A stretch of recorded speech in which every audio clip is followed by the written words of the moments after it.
The shocking truth about humanity: they were never prey, only predators. The grip nearly broke my wrist. That was the first thing I noticed. Not the smell of their station, not the strange flat lighting they preferred. Not even the odd way they moved, heavy, deliberate, like every step was a small act of intention. It was the grip. Ambassador Yara Solis extended her hand and closed her fingers around mine, and something small shifted in my secondary wrist joint with a sound. I hope she did not hear. She smiled. I smiled back. And in that moment, standing in the entry corridor of humanity's orbital station above a blue and green world, I told myself it meant nothing. A cultural gesture. Harmless. I was Xyleran, senior observer for the Galactic Council, and I had been sent here because this was supposed to be easy. The briefing the Council gave me 3 weeks earlier had been thorough and completely wrong, though I would not understand it for some time. The report described humans as a Category 2 species, emerging, developing, pre-galactic in all meaningful ways. Small bodies, short lives, dependent on a single oxygen-nitrogen atmosphere, limited space capability, emotional and unpredictable in their decision-making. The Council had seen species like this dozens of times. They bloomed briefly, made contact, accepted trade terms and a protection arrangement, and then settled quietly into the larger order of things. My job was to be pleasant, offer the arrangement, and come home with signatures. I walked deeper into the station and tried to read the space the way I had been trained. A species architecture tells you almost everything. The corridors here were narrow by galactic standards, built for bodies that were not large but moved with confidence. There were no decorative panels, no soft, ambient displays of art or natural imagery the way most new contact species preferred. The walls were functional. The lighting was practical. Every surface had a purpose. It reminded me faintly of a working vessel rather than a welcome center. Yara Solis walked beside me with her hands clasped behind her back. She was not small by human standards, I had been told. Medium height, lean, with dark eyes that moved in small, quick arcs, cataloging everything around her with the same quiet efficiency I used to catalog her. I realized, after about 40 seconds of walking, that she had already clocked every member of my 4-person delegation. She had noted our body language, our spacing, which of us looked at the ceiling and which at the floor. She had done all of this while maintaining perfect, warm conversation about the docking approach and whether we had found the atmospheric pressure comfortable. I filed this observation under curiosity rather than concern. That was my first mistake. She led us to a reception chamber where a long table had been set with food. Human food, which I was not expected to eat, but which she had clearly arranged as a gesture of hospitality. 3 other humans stood near the table, 2 men and 1 woman, and they introduced themselves in the same easy way Yara had. Firm hands, direct eyes, names offered without ceremony. Neil Hartley, Grace Adler, Owen Parrish. I cataloged them the same way. Cataloged all new contacts, rank likely, function, body language. Grace Adler was watching my secondary limbs with the focused attention of someone solving an engineering problem. I made a note of this. I did not yet know what to do with it. Saturday Yara poured water for herself from a simple metal container and offered some to my delegation. The meeting began in a relaxed, professional tone, the council's standard introduction, delivered by my aide covering the history of galactic contact, the protection framework, the trade model, and the gentle expectation of alignment with council norms. It was a speech designed to feel generous. It had worked 47 times. Yara listened with total stillness. She did not shift in her chair. She did not look at her colleagues for reassurance. She did not take notes. She simply watched my aide deliver the speech, and when it was finished, she said quietly and without any change in expression, "We would like to review the terms in full before we agree to anything. We would also like to understand the exact nature of the protection you are offering, specifically who decides when it applies and who decides when it ends." My aide paused. This was not the usual first question. The usual first question was about trade, routes, or communication technology. Those decisions rest with the council. My aide said, "And who sits on the council?" Representatives from the 11 founding species, with advisory voices from the 12 associate members. And humans would be considered associate members if we accepted this arrangement. Initially, yes. Yara nodded once slowly. So we would be accepting protection from a body we have no real voice in, under terms we had no part in writing, enforced by a framework we have not reviewed. She was not being hostile. Her tone was calm, almost friendly. But the question sat in the air of the room like something heavy had been placed very carefully on the table. "It is the standard arrangement," my aide said. "I understand," Yara said. "We will still need to review it." I looked at her hands, folded on the table in front of her. Steady, completely steady.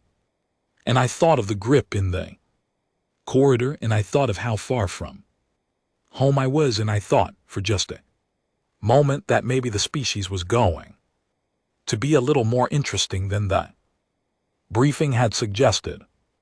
After the meeting, as a gesture of good faith, Yara offered to share something she called a brief history package. It was, she explained, a curated selection of human historical records, educational context for understanding where they had come from. The council had done something similar for us. It seemed like a fair exchange. I opened the package that evening in my assigned quarters aboard the station. I closed it 50 minutes later. I sat in the dim room for a long time. After that, looking at the blank wall, processing what I had seen. Not the details were almost too numerous to absorb in one session. What stopped me was the pattern, the shape of it. Every few generations, for as far back as their records went, humans had encountered something that should have ended them. Drought on a scale that collapsed ecosystems, cold periods that swallowed their early settlements, diseases that spread across continents before they had any understanding of disease at all, resource collapse, rival groups, catastrophic internal conflicts that mobilized enormous portions of their total population. And every single time, without exception, what followed was not extinction. What followed was adaptation. Sometimes the adaptation took generations. Sometimes it was brutal and ugly and came at enormous cost. But they always came through it. And they always came through it having Learned something. I had studied 53 first contact species. In my career, the pattern I usually saw in history. Packages was a curve, a species rose, struggled, found some equilibrium, and settled. The curve always flattened. It was how civilizations worked. Humanity's curve did not flatten. It kept climbing. I requested a medical consultation with my ship's physician the next morning. I described no specific symptoms. I simply asked whether prolonged review of unfamiliar historical material could produce a response in our physiology, similar to what humans called unease. She told me yes, under certain conditions. I told her I might need a few days before I was ready to continue the negotiations. She asked if I was well. I told her I was not entirely sure. I went back to the window and looked down at the blue and green world below the station. It was a beautiful planet, calm from this distance, soft, the kind of world that looked from orbit like something gentle lived there.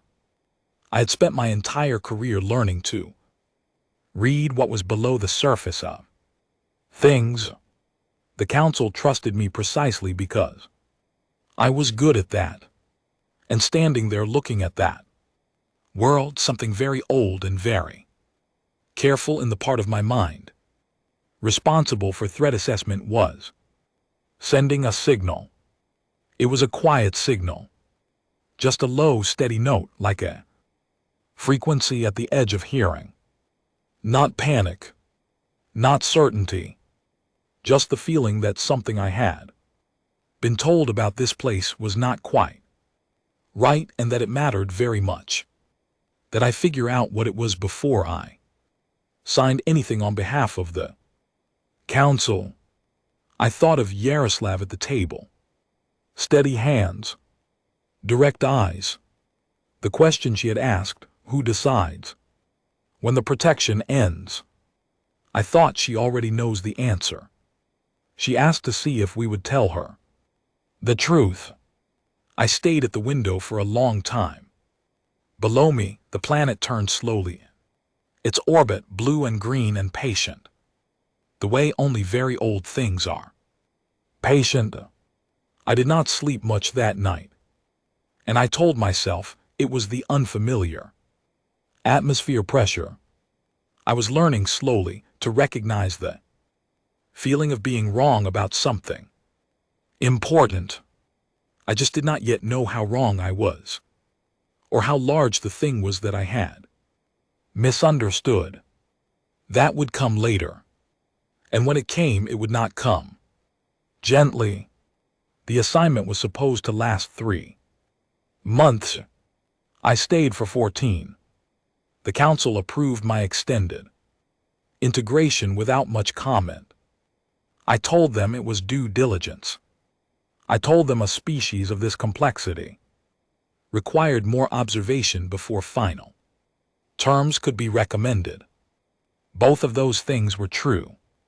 What I did not tell them was that I was beginning to feel something I had not expected to feel on this assignment, which was the particular discomfort of realizing that everything you thought you understood about a situation was built on a foundation that was quietly wrong.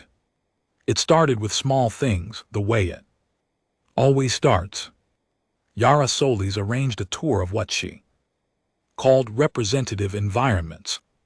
She said it was so I could understand the full range of where humans lived and worked. I agreed because observation was my function and because I thought watching humans in their natural settings would give me the data I needed to complete my recommendation. I brought 2 members of my team. We began with the northern forest zones, which were vast and cold and dark in the hours before the local star rose. Yara woke me at what she cheerfully called an unreasonable hour and handed me a cup of a hot dark liquid called coffee, which smelled extremely powerful and tasted like something between medicine and earth. She drank hers in 4 swallows while reviewing something on a small screen. She was already dressed. She had already eaten. When I asked what time she had woken up, she said 4:00 in the morning with the same casual tone someone uses to describe the weather. We went into the forest before full light. I want to be precise about what happened in that forest because it is easy to describe it incorrectly and miss the point entirely. Yara did not tell me she was going to demonstrate anything. She did not give a presentation or explain her methods. She simply walked and I followed and I watched. She moved differently outside. That was the first thing. On the station, in corridors and meeting rooms, her movements had been measured and contained the controlled economy of someone performing professionalism. In the forest, something shifted. Not dramatically. She did not become loud or erratic. She became, if anything, quieter. Her steps found softer ground without her looking down. Her breathing slowed. Her eyes moved in a longer, wider pattern, scanning distances rather than surfaces. She read the wind direction by tilting her head slightly, and I watched her adjust her path 2 degrees to the left. Afterward, I had studied their biology. I knew humans were classified as persistence predators, a hunting strategy based not on speed or strength, but on endurance and tracking, following prey over distances until the prey's body gave out before the humans did. I knew this the way you know facts from a report. Standing in that forest in the cold blue hour before sunrise, watching Yara read the tree lane with the ease of breathing, I understood it in a completely different way. She was not demonstrating a skill. She was being what she was. At one point she stopped and crouched without a word and looked at the ground for about 30 seconds. Then she stood and changed direction entirely. I asked what she had seen. She pointed at the soil where I could barely make out the faint press of what I assumed was an animal print. She said the direction it was pointing told her where the animal had gone.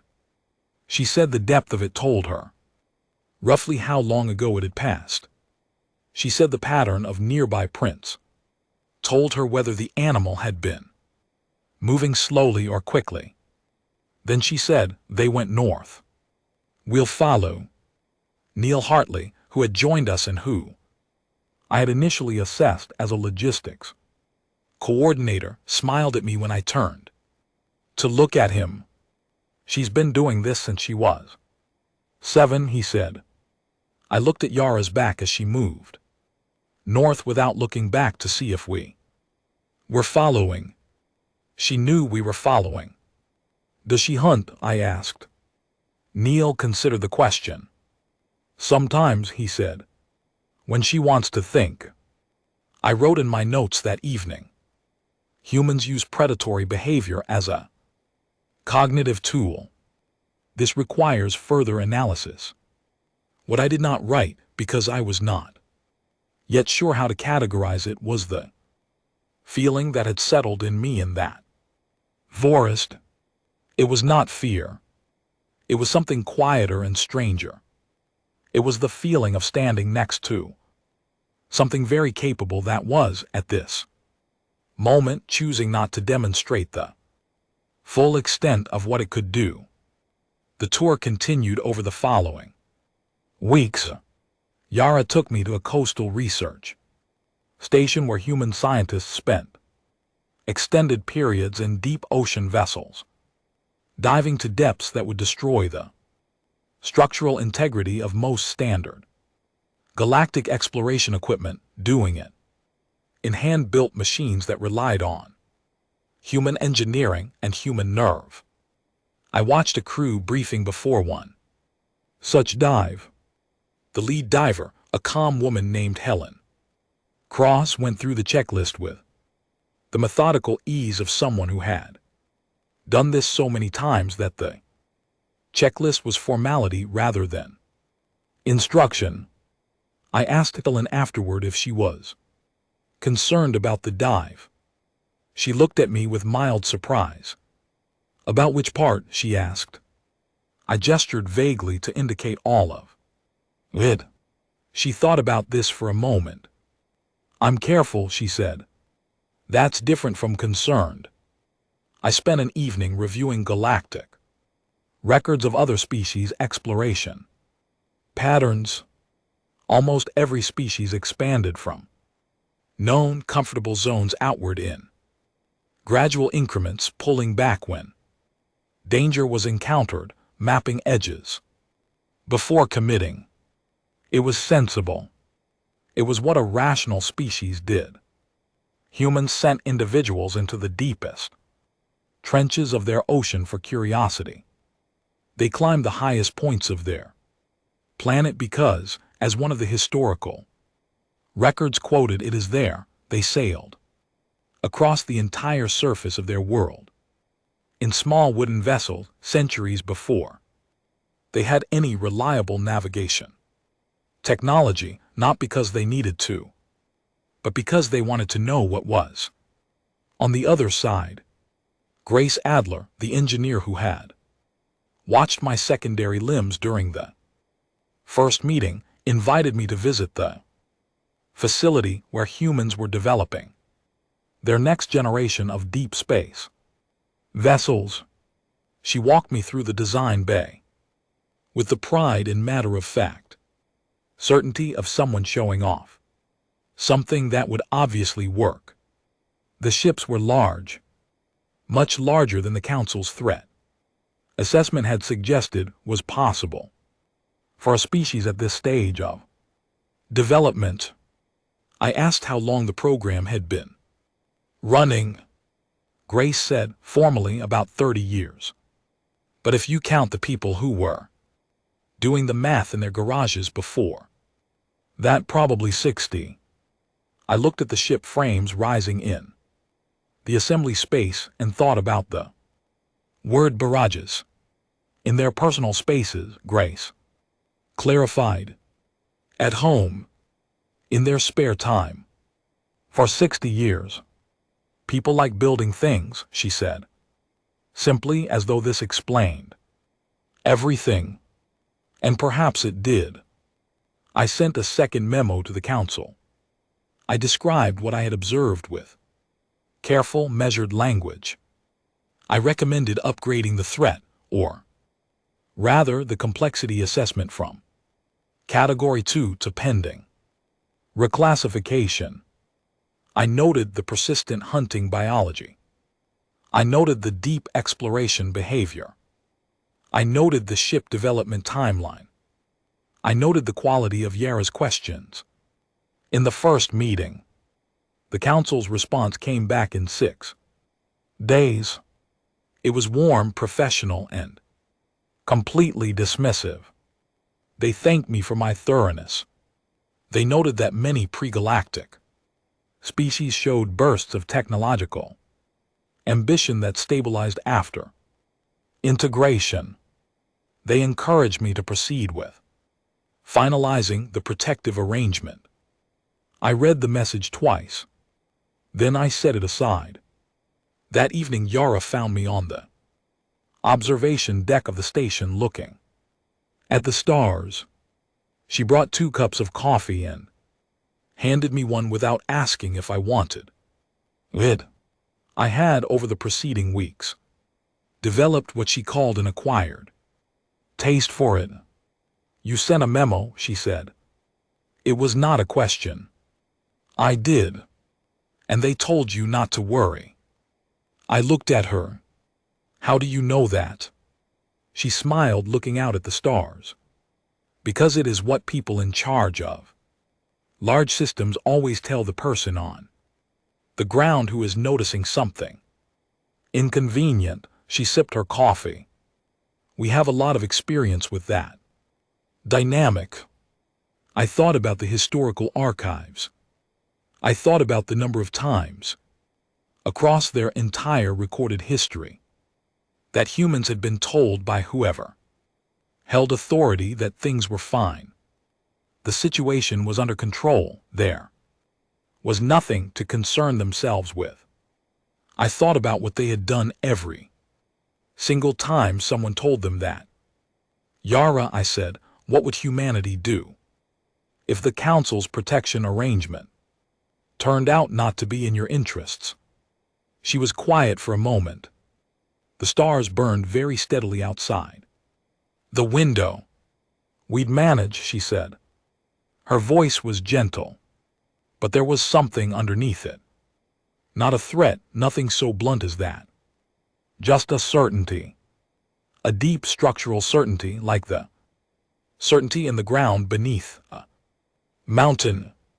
I held my coffee cup and said nothing. The tour lasted 4 more weeks. She took me to the places where they grew food at scale, where they trained their emergency response teams, where they ran the simulations for scenarios nobody hoped would happen, but everyone quietly prepared for. In every place, I saw the same thing I had seen in the forest. A species that planned. A species that thought about what came next and next after that, and what would happen if the thing after that went wrong. They were not afraid of difficulty. They were interested in it. There was a word their engineers used constantly: problem, and the way they said it, with the slight lean forward, with the brightening of attention, told me everything about how they related to obstacles. A problem was not a wall. A problem was an invitation. On my last evening, before returning to Council space to file my report, Yara walked me to the docking corridor. She stopped at the threshold, where the station's light fell off into the dark mouth of the umbilical passage. Come back, she said. The coffee will still be here. I told her I would recommend a full reclassification review. She nodded once, as if she had expected this. Then she held out her hand again, and I shook it, and this time I was ready for the grip, and it still surprised me. Zailrin, she said as I stepped into the passage, whatever the Council decides, will be fine. We always are. I walked to the ship. I did not look back, but I could feel the certainty of her standing there, calm and steady, watching me go. And I thought of every forest and every ocean depth and every garage and every ship frame and every question she had asked that first day at the table. I thought, I do not think the Council understands what they are dealing with. And then, for the first time in a long career of measured professional observation, I thought something that was not in any assessment report, not in any Council guideline, not in any framework I had ever been trained to use. I thought, I hope when this matters, that they are on my side.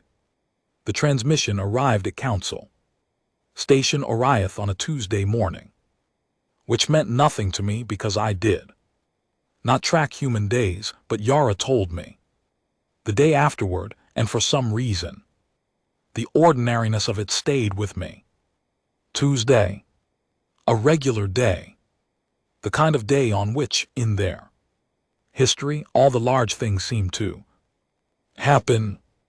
I was in my office completing the final sections of my reclassification report when my aide knocked and entered with the look that meant something had moved faster than expected.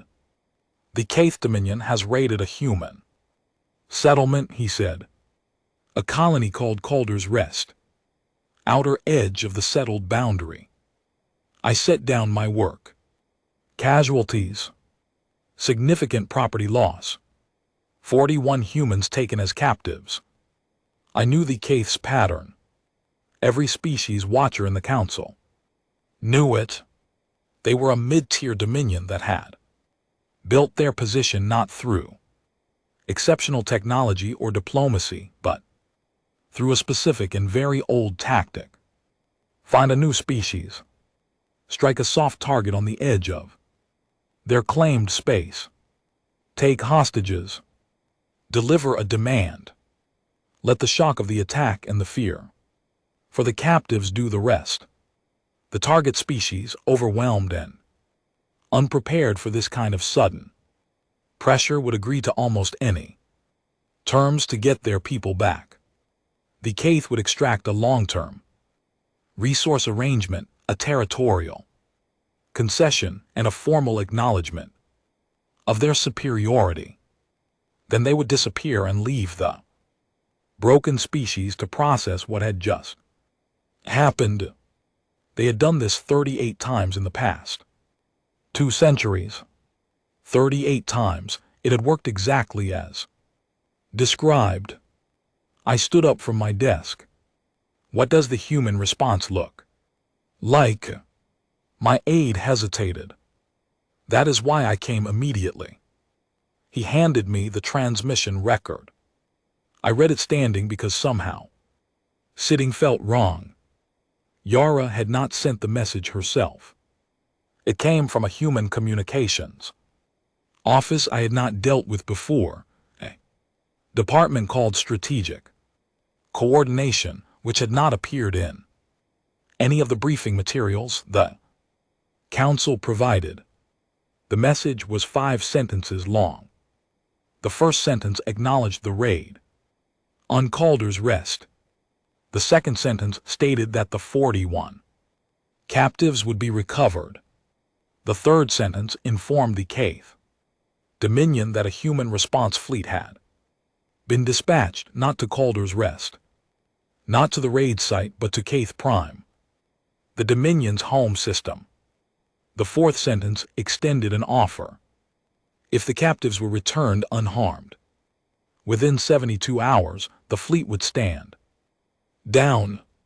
The fifth sentence stated that if the offer was not accepted, the fleet would arrive at Caith Prime in approximately 4 days, and they would prefer to negotiate before that happened.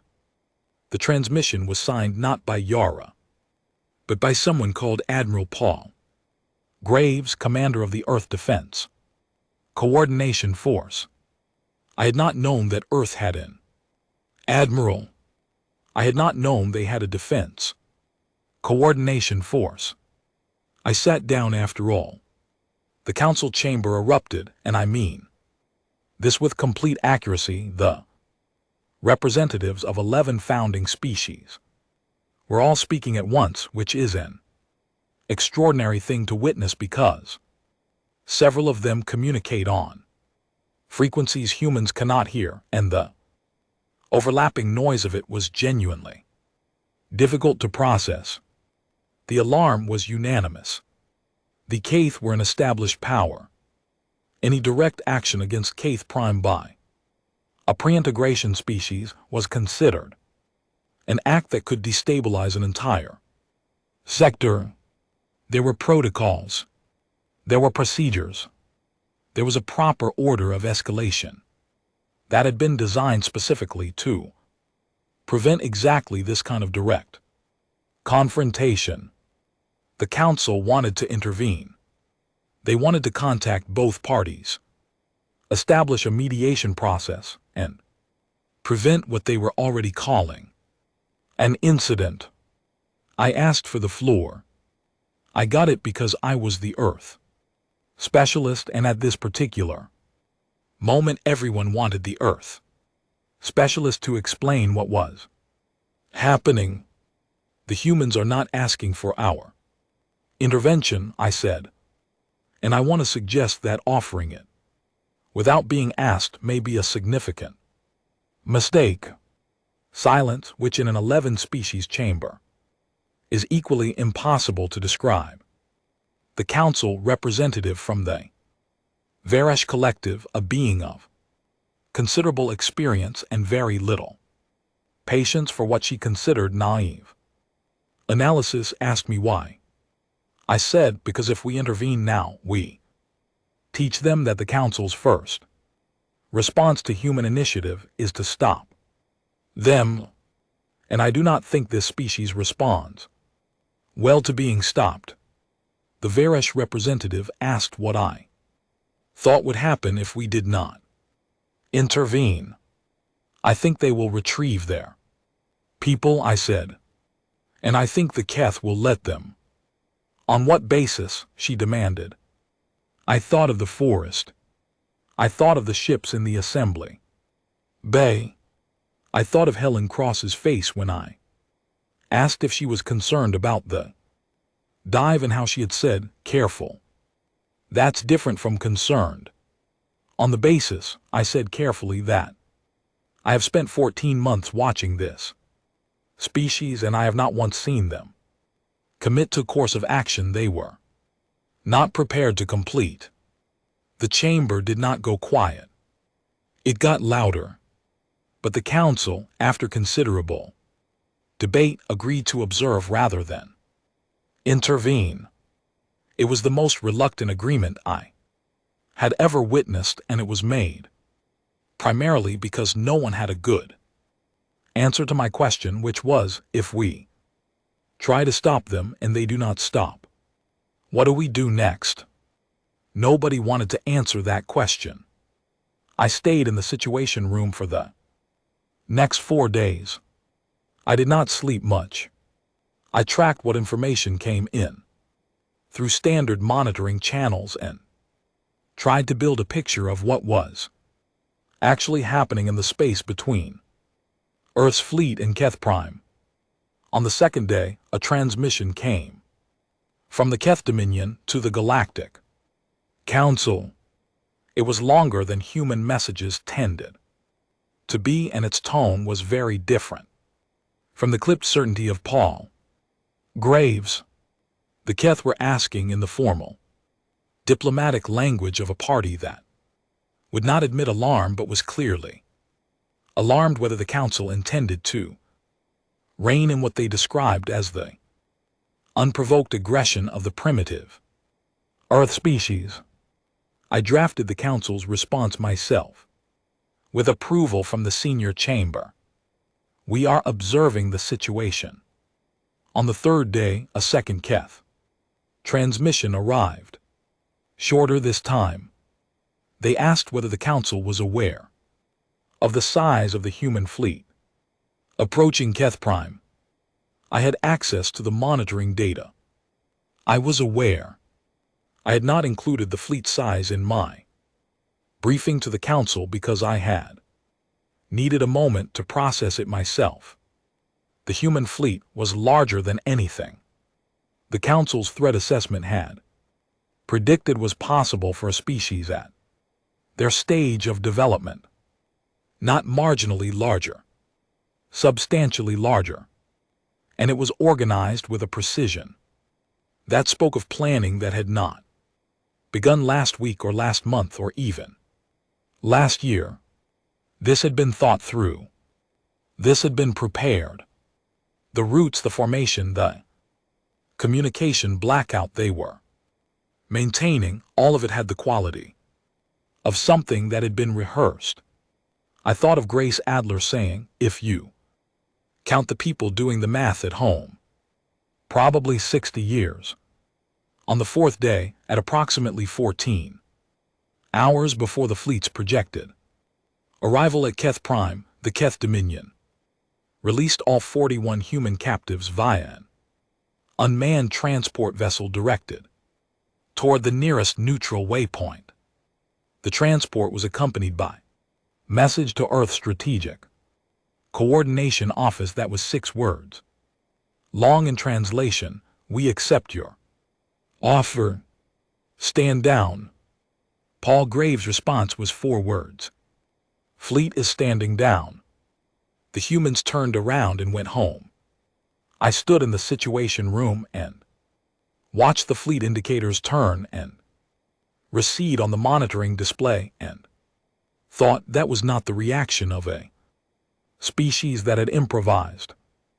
That was the reaction of a species that had known exactly how much pressure to applied it with perfect control, and stopped the moment it was no longer necessary. I thought of Yara's voice on the observation deck. We'd manage. I asked my aide to get me the full battle logs from the fleet's deployment. He looked uncertain and asked whether we had authorization to access that level of human operational detail.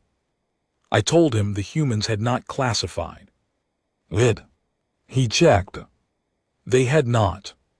The entire operational record was in their open communications archive, accessible to any party with basic receiver technology. I read through the logs that evening. I want to describe what I found there, because it is important. It is not exciting in the way recording of an action might be. It is exciting in a different and, I think, more significant way. The logs showed not just what the fleet did, but the decisions, the contingency branches, the pre-prepared responses to dozens of different possible Keth reactions. If the Keth had stood firm, if they had called what they believed was a bluff, if they had attempted to engage the fleet before it reached the home system, if they had sent a counter-demand, every branch had a prepared human response, detailed and specific. They had not improvised a single moment of it. But here is what stayed with me longest. Reading those logs alone in the situation room long after everyone else had gone home. One of the contingency files was labeled, "If captives are harmed." I opened it. I read it. I closed it. I sat with it for a long time. The plan in that file was not disproportionate in the way that an emotional or panic response is disproportionate. It was precise. It was measured. It was the exact level of response necessary to make a clear and permanent point, no more and no less. It had been written with the same calm, thorough precision as every other branch in the file. A species that prepares that specific contingency in that specific way is a species that has thought very carefully about what it is willing to do and what it is capable of doing, and has made peace with the answer. The Keth sent no more transmissions to Earth. They sent one to the Council requesting clarification on the human species official status. They used language that, translated, meant something between asking how dangerous something is and asking whether it is safe to be near it. The Council held a classified session to discuss the question.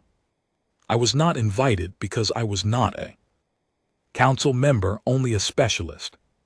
My aide attended as a note-keeper and told me afterward that the session had been long and tense, and that the primary difficulty was that nobody had a clean category to put the humans in. They were not an aggressive species. Nothing in their behavior toward the galactic community had been hostile. Yara's team was still, even now, engaged in patient and professional negotiation over the original integration terms. But they were not a passive species either. They were not a species that waited for someone else to solve their problems. They were not a species that measured their response by what they thought they were allowed to do. They measured it by what they thought was right, and then they did exactly that. And they did it with a capability that nobody had seen coming, because everybody had been looking at the surface. The Council session ended without a resolution. They agreed to continue observing I went back to my office and looked at my unfinished reclassification report. I deleted most of what I had written. I started again from the beginning, this time without the framework the council had given me, without the category system, without the threat index. I started with a blank document and wrote at the top what I actually know about humanity. It was, I discovered, considerably more than the council thought I knew and considerably less than I needed. But it was a start. And for the first time since this assignment began, I had the feeling that I was working from something true. I thought of 41 people coming home. I thought of a fleet that turned around the moment it was no longer necessary. I thought they didn't want to fight. They wanted their people back. And I thought those are very different things, and the difference tells you everything. The archive was cold. Not physically, the council's deep records facility maintained a standard temperature appropriate for its various organic users. It was cold in another way. The way that old places are cold when they have held too many secrets for too long, and the weight of that knowledge has settled into the walls. I had requested access 3 times before the council granted it. The first 2 requests were declined without explanation. The third was granted after I submitted a formal research necessity declaration and agreed to log every document I accessed. I agreed without hesitation. I had nothing to hide. What I suspected I would find was something the council had not hidden, exactly had simply allowed to become forgotten. The archive was maintained on a station outside standard travel lanes, staffed by a small team of record specialists whose primary qualification seemed to be an ability to tolerate extreme isolation. One of them, a quiet being called Esret, met me at the entry and explained the access protocols without much conversation. Esret had the manner of someone who spent most of their time with documents rather than people, and found this entirely satisfactory. I thanked Esret and went to work.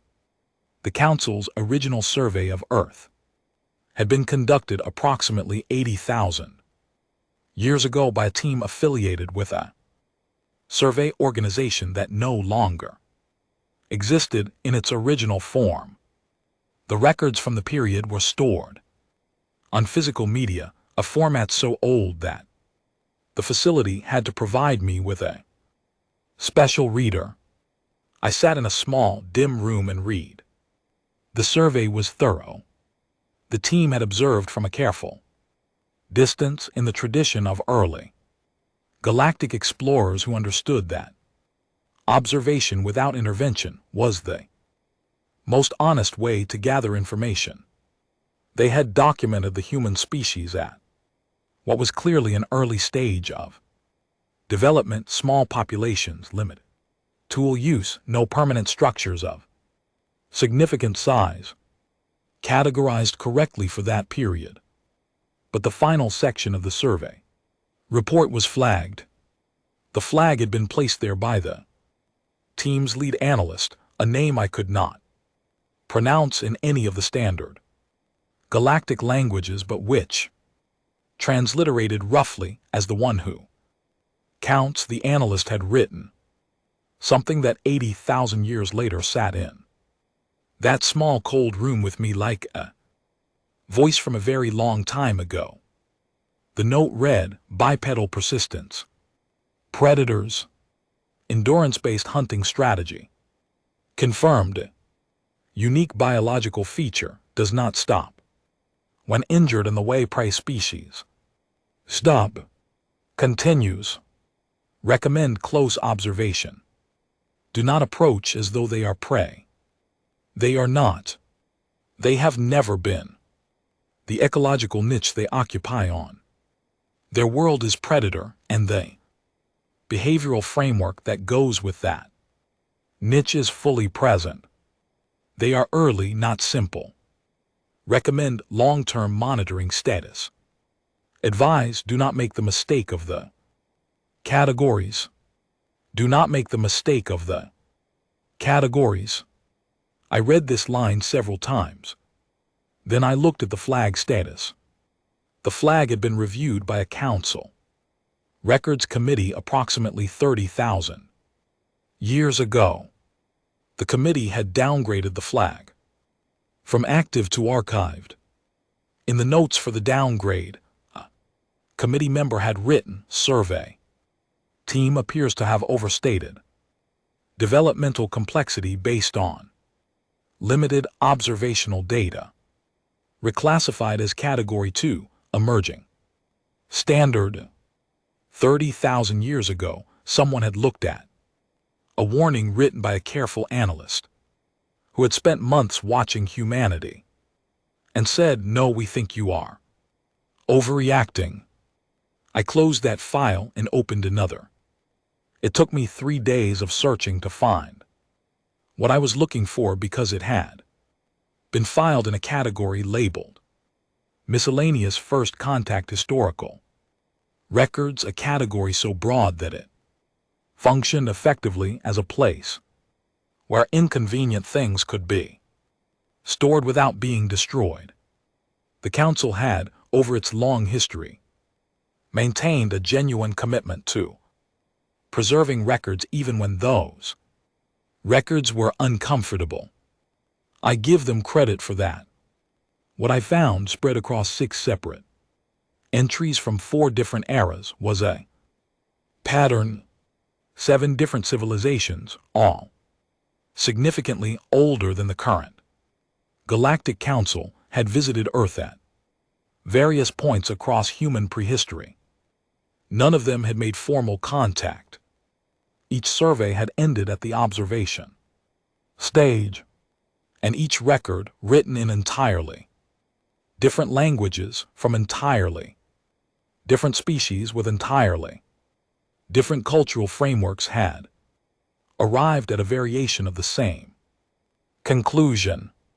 The first from a species, the records, identified only as the old shapers, now extinct, anomalous adaptive capacity, biological threat markers present in currently non-threatening form. Do not underestimate. Advise observation only. The second from a civilization called the Deep Chorus species demonstrates coordinated group response to threat that exceeds biological expectation. Recommend distance maintained until development stage better understood. The third from a very old archive associated with a species called the Vreth, now also extinct. Do not engage. We made contact in error. We believe them to be early stage. They are not early stage. They are patient stage. There is a significant difference. Our mission is ending its reporting. The Vreth report ended there. There was no subsequent Vreth report. From Earth, there was no subsequent Vreth report. From anywhere, the Vreth's own records indicated they had experienced significant internal crisis around the same period, the nature of which was not fully documented. What remained of their archive simply stopped the way a recording stops when someone turns it off in the middle of a sentence. I thought about the word patient stage. I thought about 14 months of watching Yarasalis. I thought about the fleet that turned around the moment the job was done. Patient stage. I understood, sitting in that cold room, what the Vref analyst had meant. There is a category of species that seems limited because it is early, and there is a different category that seems limited because it is waiting. The first category is genuinely limited. The second category is something else entirely. The second category knows what it has and has made a long considered decision about when to use it. I found the sixth record on my last evening in the archive. It was from a civilization called the Marin, whose current descendants were associate members of the Galactic Council, a quiet, thoughtful species that maintained their position in council affairs with great diplomatic skill and very little noise. The Marin had visited Earth approximately 20,000 years ago, at a period when humans were beginning to develop the first organized settlements. The Marin survey report was the longest of the six. The Marin were by nature careful and detailed observers. They had watched from orbit for 8 months before concluding their survey. Their final report ran to several hundred pages, and I did not have time to read all of it, but I read the conclusion. The conclusion said, "This species will reach the stars." This is not a prediction in the ordinary sense. It is an observation of direction. They are moving towards space capability with the same consistency that they move toward every other frontier. There is no evidence that they will stop. There is significant evidence that they are incapable of stopping, not due to lack of intelligence or restraint, but due to something in the core structure of what they are. They are oriented toward the unknown, the way some biological organisms are oriented toward light. It is not a choice. It is what they are. When they arrive, the galactic community will need to make a decision about how to regard them. Our recommendation is this: do not make the decision based on what they look like. Make it based on what they do. And when assessing what they do, account for what they choose not to do. The restraint is as significant as the capability, possibly more so. I set the reader down and sat in the dim room for a long time. The Marin had said all of this 20,000 years ago. The council had filed it under miscellaneous. I thought about my reclassification report waiting on my desk back at the station. I thought about how many times, in how many careful clinical words, I had been trying to say what the Marin had said in one clear, direct paragraph. Account for what they choose not to do. The restraint is as significant as the capability. I gathered my access logs, thanks read at the exit, and began the journey back. On the ship, I sat down at my desk and opened a direct communication channel. Not to the council, not to my aide, not to any official address. I called Yara. She answered on the second signal, which told me she was awake, which, given the time difference, meant she had been awake for several hours already. She was at her desk. There was coffee. "Zaelrin," she said, "you look like you found something." "I found several things," I said. "I want to tell you something that the council will not be pleased I am telling you." She waited. "Steady." "We knew," I said. "Not this council, not these specific individuals, but the galactic community. There have been surveys. There have been reports. For 80,000 years, people who looked at your species carefully came back and said, 'Be careful. This is not what it appears to be.' And every time the formal record decided they were overreacting." Yara was quiet for a moment. 80,000 years, she said. "Yes." She looked at something on her desk that I could not see. Then she looked back at the screen. "What changed? Why is this the contact that stuck?" I thought about this. I had been thinking about it since the archive. I think, I said slowly, because this time you came to us. Every other survey was us going to you. And it is easier to underestimate something that does not move toward you. Once you moved toward us, once you were in our space, asking your questions, refusing our terms without revision, it was harder to file it away. Yara nodded slowly. Then she said, we thought you were. Pray, I tell her. There is a pause. Then she says gently, we know. We let you. I stopped. What did you say? She looked at me directly. We knew Xyler Wren. Not every detail. Not the specific files or the specific eras. But we could see it in every interaction. The way the council structured its offer. The protection arrangement, who controls it, who decides when it applies, who has no real voice in its operation. We could see that the community looking at us had decided somewhere that we needed to be managed rather than engaged. We let it be because there is a kind of information you can only get by watching people act on wrong assumptions. We wanted to know what you thought we were before we told you what we actually are. I sat with that for a long moment.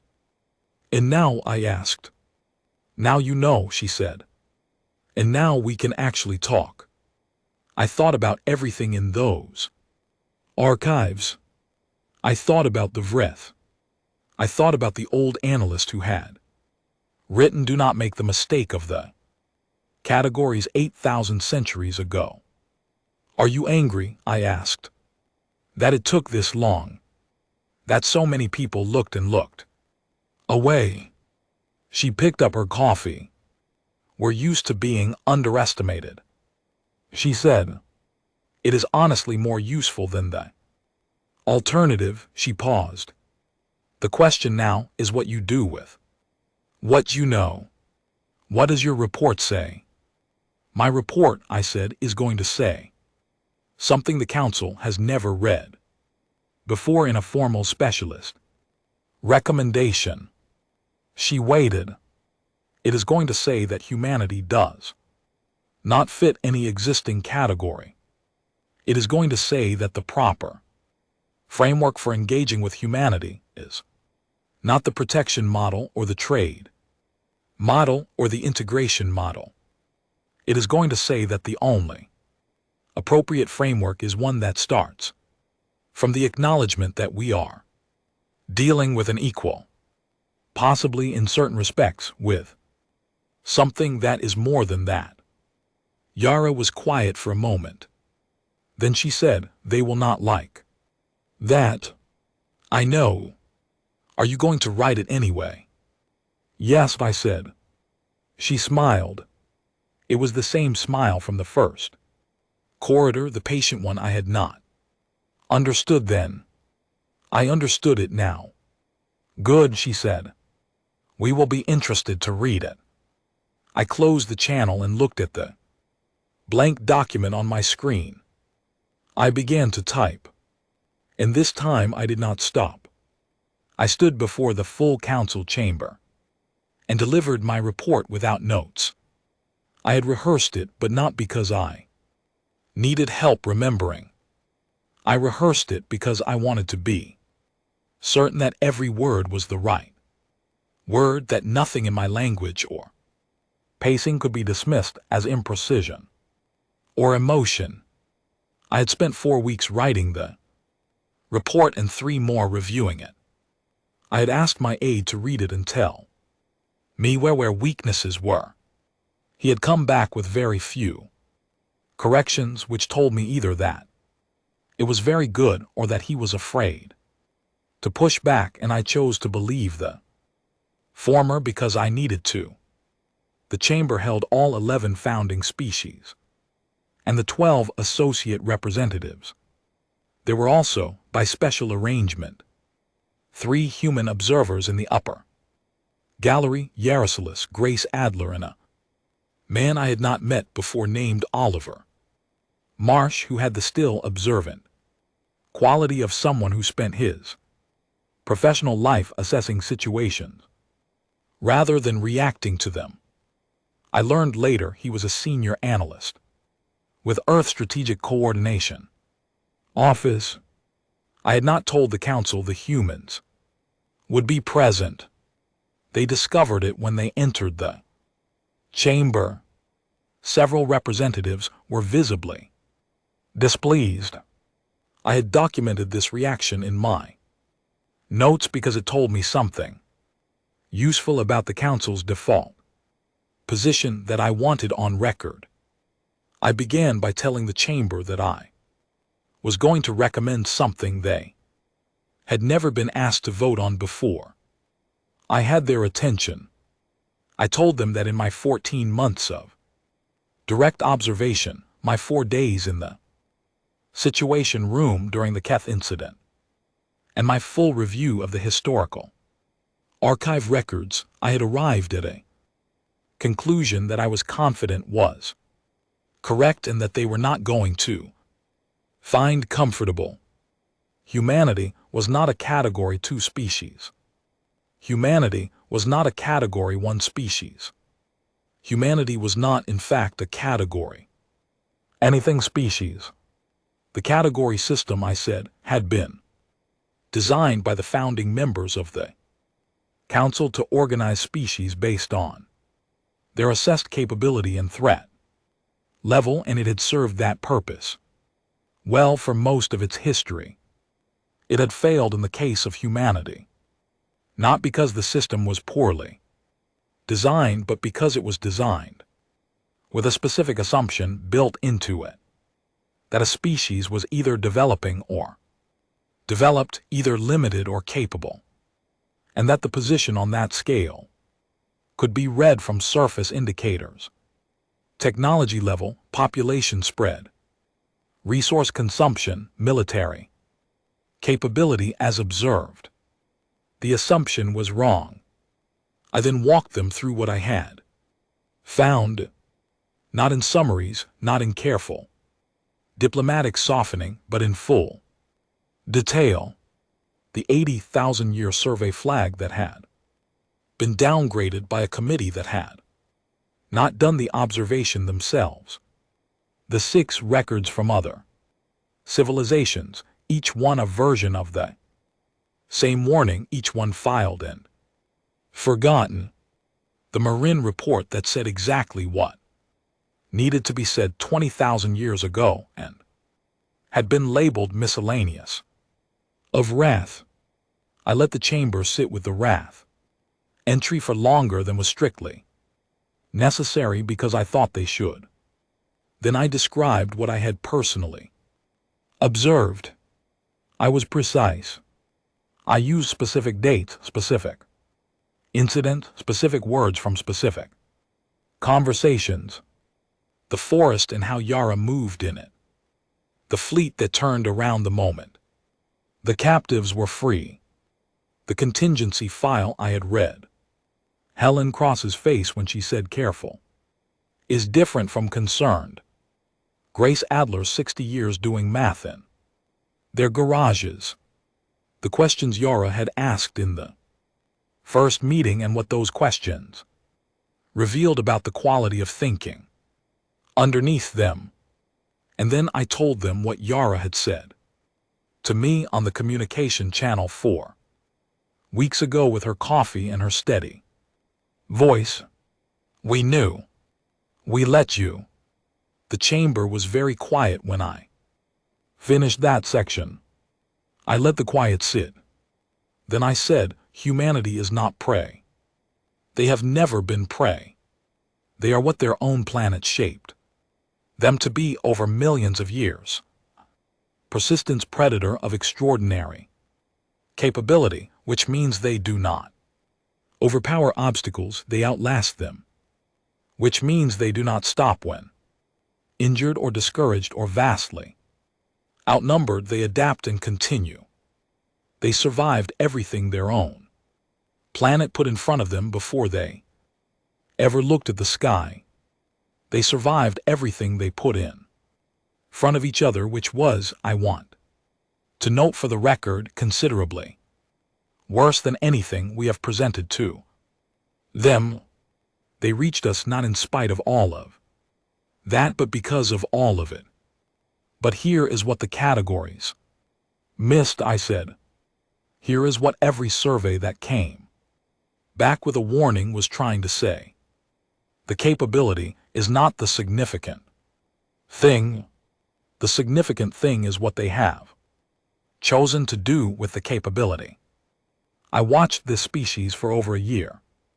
I watched them send a fleet to the edge of another civilization's home system and turn it around the moment the job was done. Not because they had to, because they chose to. I watched them offer trade terms and sit through patronizing presentations and review documents with patience and courtesy they did not owe anyone. Not because they were afraid, because they had decided that patience was worth it. I said the Marin report from 20,000 years ago concluded that the restraint was as significant as the capability, possibly more so. I agree. I would go further. I think the restraint is the most significant thing about humanity, because the capability is something they were born with through biology and evolution and the simple hard pressure of surviving on a very demanding world. But the restraint is something they built. It is a choice they make collectively, every day, in the full knowledge of what they could do instead. A species that knows what it is and works that hard to be something more than only that is not something you manage. It is not something you put in a category and file and check on periodically. It is something you sit across from with full honesty and ask what kind of relationship they are willing to build. I recommended a category Omega designation. The designation had existed in the Council's formal classification system for the entirety of the Council's history and had never been used. It had been created as a theoretical placeholder for an entity that did not fit the existing spectrum. Its formal definition was an open classification pending genuine engagement. I recommended that the protective arrangement be withdrawn and replaced with a mutual partnership framework in which humanity's council representation was not advisory but full voting. I recommended that the historical archive be formally unsealed and shared in its entirety with the human delegation, including all 6 of the older civilization records. And then I said something that was not in the written report because I had decided it only in the previous night and had not had time to put it in formal language, and because I thought the council would respond better to hearing it spoken in the chamber than reading it on a document. I said, I think they let us believe what we believed because they needed to know if we were capable of honesty. I think the entire integration process, from the moment Yara Salas shook my hand in that corridor, has been as much an assessment of us as it was meant to be an assessment of them. And I think we have been, on balance, not quite good enough. We were not dishonest exactly. We did not intend harm, but we underestimated them based on categories we made up and then forgot we made up. We filed warnings written by careful observers because they were inconvenient. We offered protection with one hand and control with the other and called it generosity. We should have done better. We can do better now, but it will require us to understand that the relationship going forward is not one in which we are the adults in the room. It is one in which we have finally, about 80,000 years late, introduced ourselves properly. The chamber was silent for a long time. After I sat down, the first vote was called after 3 hours of debate, most of which I will not describe here because much of it was the ordinary sounds of institutions adjusting their self-image, which is never a graceful process and rarely a quick one. There were representatives who insisted the fleet action was a threatening display.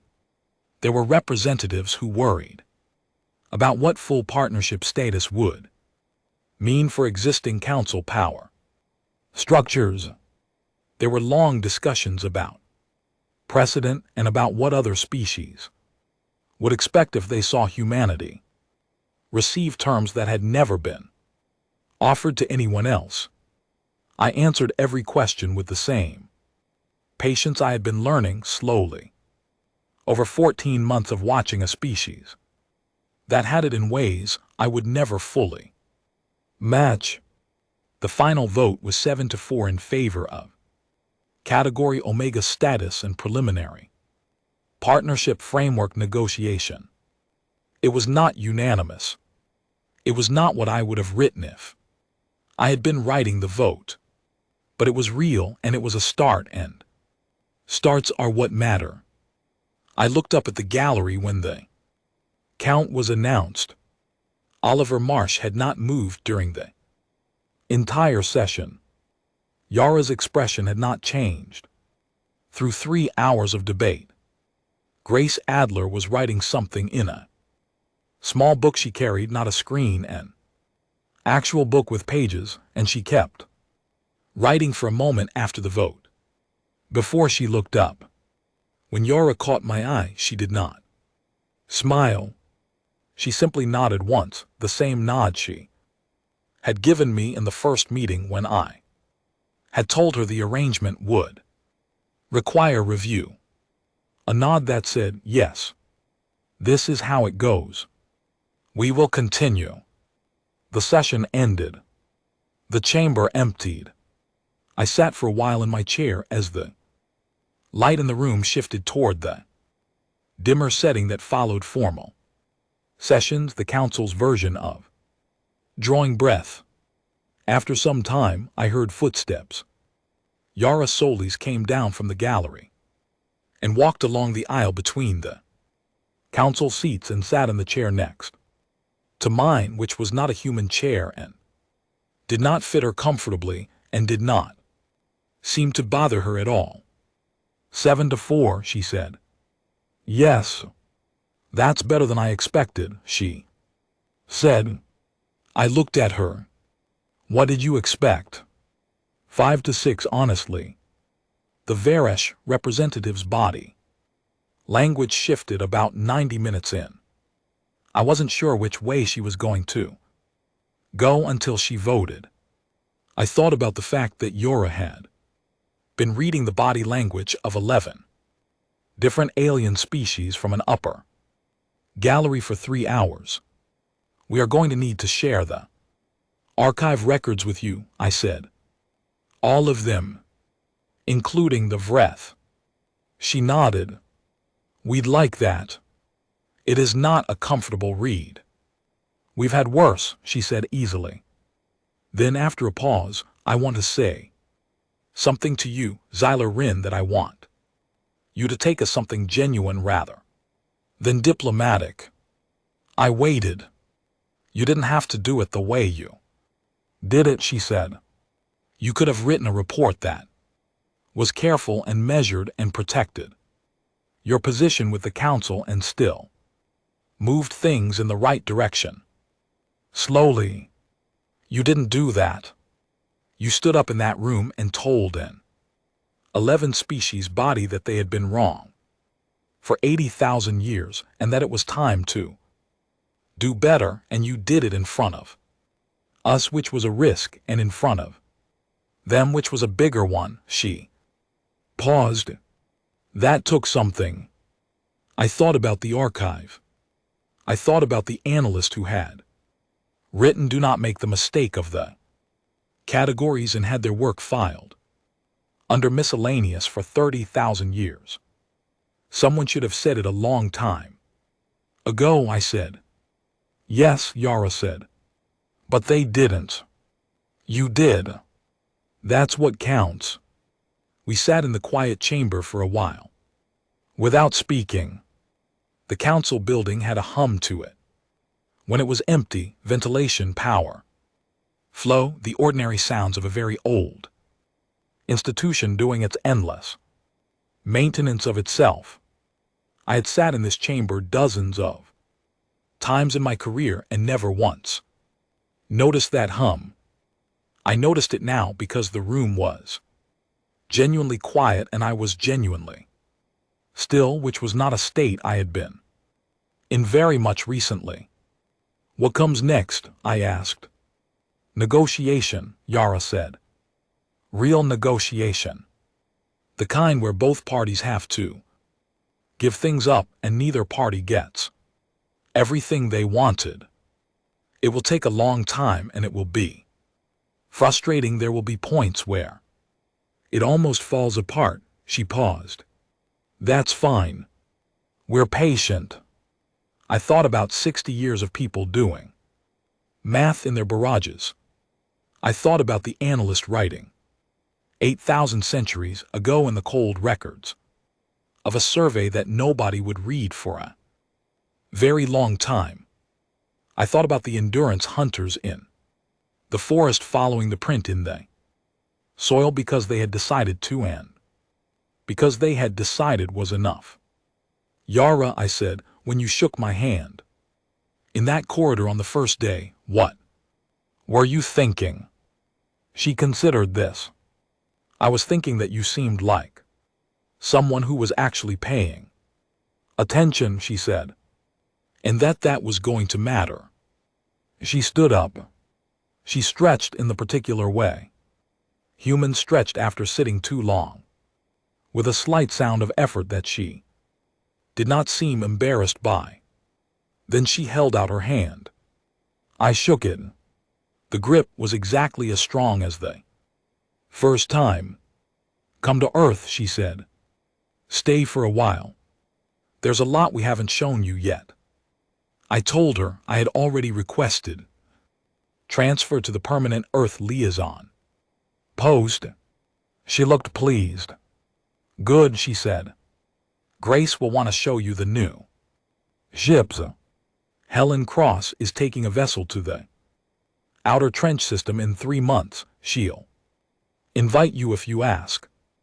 And I have a dog who needs someone to take him walking at 4:00 in the morning, because nobody else in the building will do it at that hour.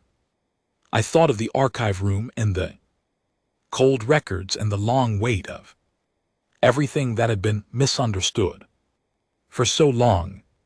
I thought of the blue and green planet from orbit, common patient the way only very old things are patient.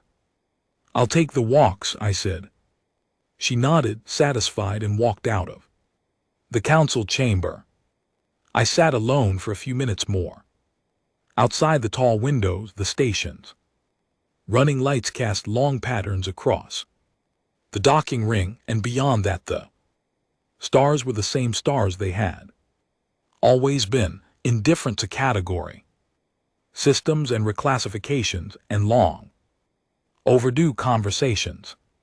Somewhere out there, 80,000 years of misunderstanding were being quietly archived. And here in this room, something else was beginning, slower than I would have liked, noisier than anyone had hoped. But real. Real is what mattered. I gathered my documents and walked out of the chamber into the corridor, toward whatever came next. Behind me, the lights dimmed to their overnight setting, and the hum of the building continued, steady and unhurried, keeping time the way institutions do, in decades rather than moments, in long patience rather than quick resolution. It occurred to me, walking, that I had Learn something in 14 months that I had not been sent to learn something. The council had not asked me to find something that none of the 60 surveys across 80,000 years had fully captured. In their careful, distant notes, humanity was not dangerous because of what they could do. They were extraordinary because of what they chose every day, in full knowledge of the alternative, in the clear sight of what they were and what they had always been. They chose to build something better, not because it was easy, not because the galaxy had been kind or welcoming or honest with them, but because they had decided it was worth building, and once they decided something was worth doing, they did not stop. I stepped out into the station's main corridor.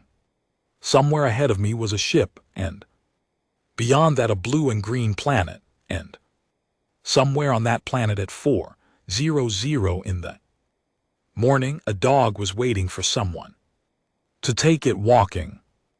I was, for the first time in a very long career, exactly where I was supposed to be.